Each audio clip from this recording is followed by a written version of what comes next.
Cool, bro. We're quite straight on, isn't it? Yeah, I think perfect. what we do with these is I like to get to know the fighter a little bit because it makes me enjoy the fight a little bit more. It kind of gives me an understanding of yourself, where you are, what the fight means to you, and all this stuff. So I kind of know the history of it.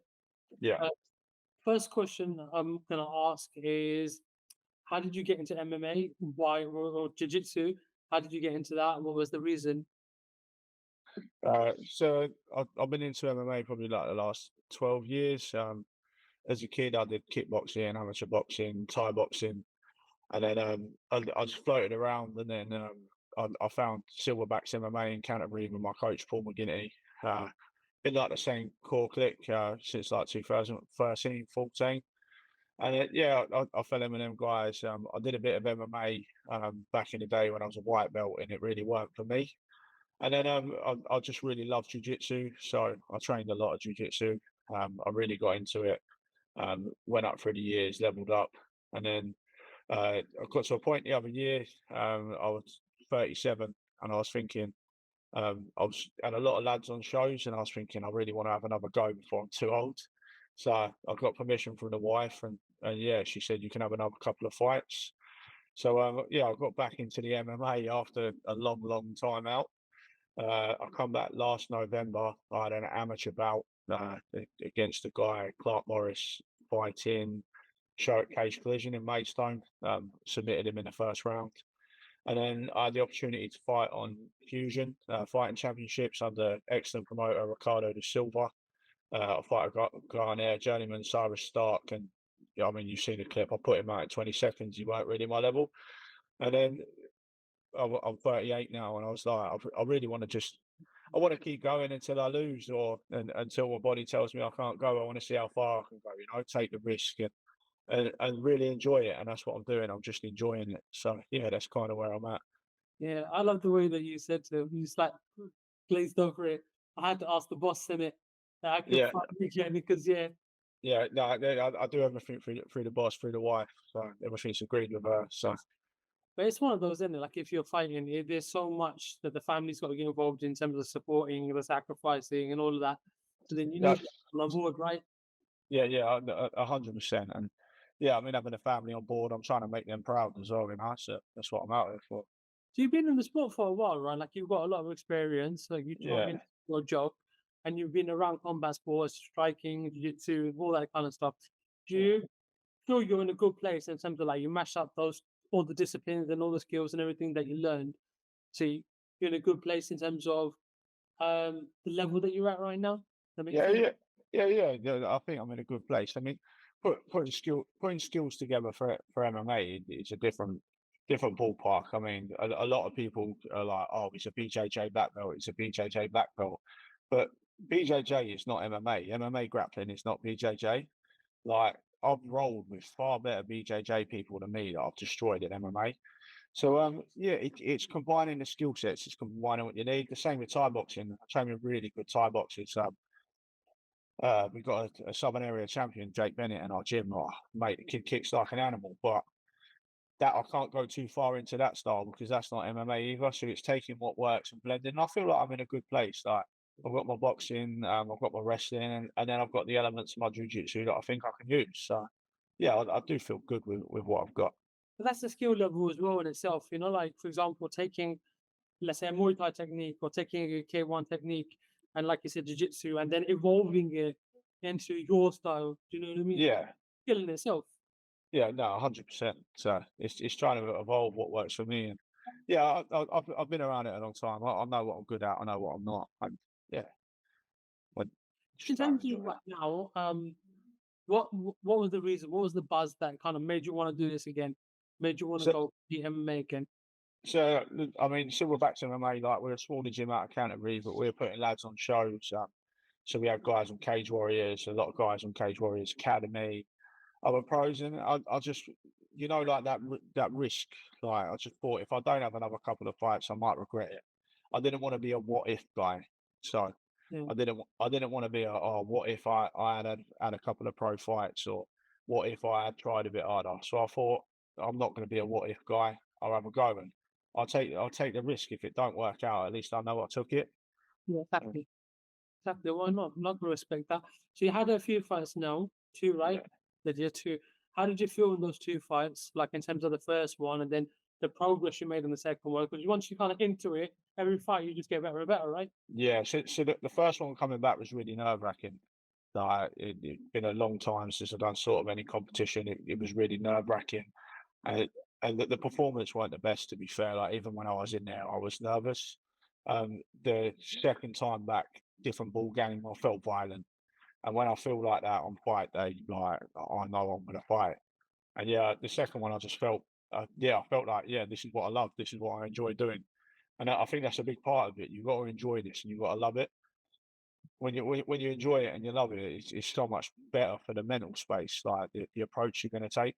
Like otherwise, like them demons in your head can eat you up, and you don't want to be in there. So yeah, For that last fight, so now the nerves are gone. You're back in that zone. Was there anything from that fight you felt like I want to just tweak, improve, and get yeah, just add. Is there anything else that you want to add from, let's say, that fight camp and that fight that you're bringing into this one? uh, yeah. I mean, the other one was a bit of a rush performance. I sort of clipped him with a fucking jumping knee. I mean, he's a lot shorter than his opponent, so I sort of clipped him with a jumping knee. We had a little trade off, and then I caught him with two knees on a cage, and I knew he was done. I mean, this one, I need to bring a lot more skills to the table. Right, this is going to be no doubt a much tougher fight. So I need to bring a lot more skills to the table, work a lot more elements of my game. So yeah, like I don't think for any, I don't believe like for a minute that I'm going to go in there and bulldoze this guy in the first 20 seconds. Like it's heavyweight MMA. Like if either of us could get clipped, but I haven't trained for that. I mean, I've trained for a grinded, tough fight. Yeah. How do you train for someone like Hijab? Because he's a big guy, and there's not much about him in terms of online, right? So there's not a lot of history, and you can't really go by the last fight. So how do Yeah. you prepare for someone like that? So I mean, the internet's a wonderful thing. You have to use what you got. So I mean, I had a look at the guy. I mean, he's a purple belt, Roger Gracie, very good level. I mean, Roger Gracie purple belts, they're not given out for free. Training at Fight Zone with guys like Stuart Austin, Mario Pinto, Shark O'Malley, they're legit like UFC, Octagon, LFL heavyweights. They're very good guys. If you're training with them guys, you know, you're there. And then obviously the height. I mean, the height's a big issue because it takes away so many techniques. I mean, I'm not going to be kicking a man in the head, am I? But to train for him, I'm very fortunate. I've got a 6'5" sparring partner who's also a very good purple belt, competition level purple belt. And then the rest of it, I'm just training with the same guys that I've been training with for the last 12 years. Like, I don't bring anyone in. I don't go fancy. I just train with the same guys. My pad work, I mean, I go out for my pro boxing coaches. I've gone to a guy called Jack Eubank, who's very good at trap house boxing. And then my last session I did with a guy called Wayne Worley at Fight and Fit in Dover, which is probably one of the best unlicensed fighters that we've had on the South Coast. So I'm training with guys that have had a look at him. They're trying to give me techniques. And yeah, it's very hard to prep for a guy like this, especially the height, because it's what techniques are going to work. It's dealing with the range. It's dealing with the leg kicks. Like, yeah, it's a very tough task. But as I say, I've got one tall sparring partner. I've got a lot of heavy boys that I move around with. It's fun, and then I've got young 60 kilo guys keeping me like on my toes for the speed, beating me up in the gym. So yeah, the prep is I just stay with the same You team, know the what you're same doing. people I trust. Yeah, yeah, 100%. You know what you're doing with prep, so that's not going to be an issue at all. You know your stuff. In terms of a fight like this, with someone that big, a lot of it's got to come down to how you evolve and adapt in the ring, in the cage. Sorry, right? It's got to be like you're going to go and see what he's about. He's going to see what you're about, and then there is a bit where it comes down to that fight IQ and the fight knowledge and the experience that you have, right? Because you've got to adjust and you've got to adapt within that. Yeah, You feel you have an advantage there because he is relatively newbie in terms of cage. And I get like two fights back after a while, but you got like 12 years worth of history. yeah. I mean, potentially I have experience there to be able to turn it around. But as I said, at the same time, he's been training with very good guys. So when you train with guys at that level, you're going to pick up experience sparring quick. Yeah, so potentially having an advantage with the experience and the game planning, but I don't know, like probably not as much as what people think. It's not something I sit there and think that I would have an advantage of, if that makes sense. Yeah, I, makes I, would, I haven't underestimated or over underestimated the opponent or um, underestimated him, like or overestimated myself. Like I'm very much just prepared for to try and do what I do. yeah. You sound like someone obviously that loves fighting. Does this fight excite you? Oh yeah, this massively excites me, man. Like massively excites me. Like the heavyweight scene in the UK is hard. I'm an older guy, like 38 now, it's harder to get fights. So I mean, we were trying to get matchups and it was really difficult. And then someone sent me this. They were like, "Oh, these guys are looking for a heavyweight. It says they're paying good money." So I emailed it. I didn't actually realize it was the opponent I was emailing, and he emailed me back, and he was like, "I'll send it to the promoter." And yeah, like the promotion's been good as gold actually. Athlete's been brilliant. So I mean, yeah, to come up to fight away from where I am, nights away. I think we're main event as well. So like it does excite me. Like as I said, like I'm doing this because I love it and I want to enjoy it, and I'm really enjoying it. So to be able to fight and enjoy it and love it, like there's no better feeling. Exactly. What's beyond this fight, beyond this weekend? What's the future looking for you?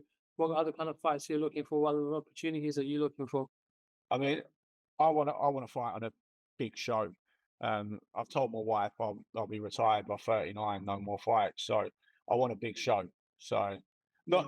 no disrespect to this show, but I want one of the big shows. I want Cage Warriors. I want FCC. I want LFL. That's why I want. That's the level. That's why I'm doing this. Like I want to try and see what level I can get to. And yeah, that's what I would like. But it may come down to the fact that I'm 38. I've had my time.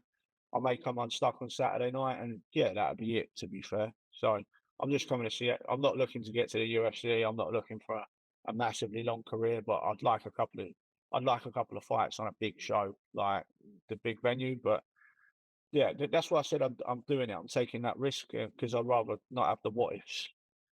Yeah, I get it. I get it. Do you think like to get that really big opportunity, and especially like obviously you've been in the sport for like 12 years, right? And at the start, maybe like 12 years ago, it was very much about your performance and how you perform. And now it's come to more like the entertainment value side of it. So do you think Yeah, how you fight, it's more about how that fight's perceived and the performance that you put in to get those opportunities, you know? yeah. I mean, fighting is entertainment. What we're doing is entertainment. At the end of the day, it's violent entertainment. Like since the beginning of time, people are paid to watch people fight. So it needs to be entertaining. It needs to be exciting. So yeah, like I can't go in there and just jab and low kick and move around for 3 5 minute rounds because it'd be boring. No one wants to watch that. So there is the pressure on us to entertain, and that's what I want to do. I want to be violent. I want to have a war. You know what I mean? I don't want to be like tip tapping, dancing around. Yeah, I want to entertain, and I want people to see that I can do that. Obviously, being who he is, he's most likely going to bring a big crowd to the event. So, would you feel like you have you come in not as an underdog, but have like he has hometown advantage? I know he's not from country, but does he have hometown advantage, and does that affect how you prepare for the fight, or do you think it'll affect how you perform in the fight? I think he very much has. Should we call it a home show advantage? I know he's only fought for him once, but I say home show advantage. Like look, this fight is only happening because of his status and who he is, of his social media presence, etc. So like, I mean, otherwise he'd probably be in the same situation. Everyone else is struggling to get fights. Like that's no doubt.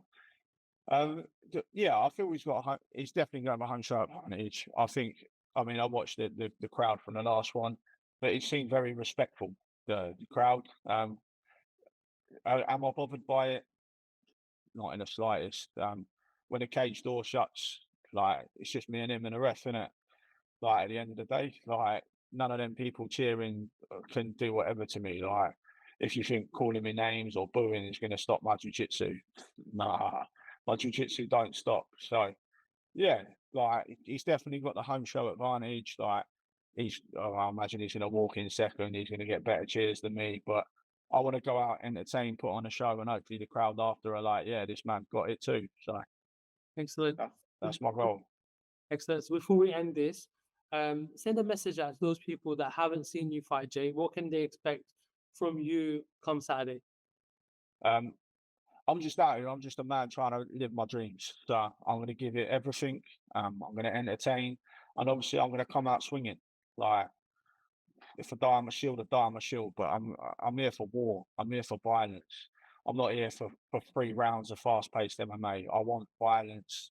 I want entertainment, and I want people to enjoy it. And that's what we're coming for. Like 100%. Jay, listen, I'm excited for Saturday. Got yeah, this weighing in tomorrow, and then that's it, game time. yeah. I, I think we're facing off tomorrow night. You know.